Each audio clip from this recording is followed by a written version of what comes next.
Cette guerre en cours au Proche-Orient et les dizaines de milliers de morts enregistrés côté palestinien ont poussé certains pays d'Europe, vous le savez, à reconnaître l'existence d'un État palestinien. Il s'agit de l'Espagne, de l'Irlande et de la Norvège.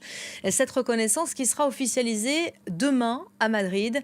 La veille de cette étape symbolique, le ministère israélien des Affaires étrangères a ordonné au consulat d'Espagne à Jérusalem de cesser ses services consulaires aux Palestiniens à compter du 1er juin qui arrive. On va retrouver tout de suite notre correspondante à Madrid pour une réaction, Victoria David. Bonjour Victoria, que s'est-il passé exactement ce matin ?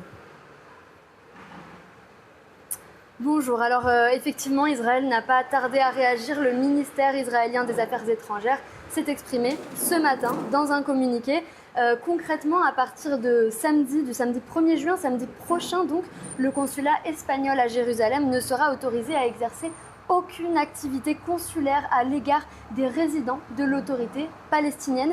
C'est une mesure très forte car il faut savoir qu'en plus de son ambassade à Tel Aviv, l'Espagne a maintenu un consulat à Jérusalem avant même 1948. Depuis, ce consulat fonctionne de fait comme une ambassade auprès des Palestiniens et entretient des relations diplomatiques avec l'autorité nationale palestinienne. Dans son communiqué, le ministre israélien a clairement menacé l'Espagne. Nous ferons du mal à quiconque nous fait du mal. Israël hausse le ton car l'Espagne s'apprête à reconnaître officiellement l'État palestinien demain aux côtés de la Norvège et de l'Irlande. Et d'autant plus que la semaine dernière, la numéro 3 du gouvernement espagnol, Yolanda Díaz, a dénoncé un génocide du peuple palestinien et a promis, je cite, « La Palestine sera libre du fleuve à la mer ». L'ambassadrice d'Israël en Espagne a très vite réagi, condamnant un appel à l'élimination d'Israël. Voilà, l'Espagne dont l'annonce avait fait grand bruit, l'annonce de la reconnaissance d'un État palestinien, elle est sur le point d'être officialisée. Il y a évidemment des réactions politiques dans le pays.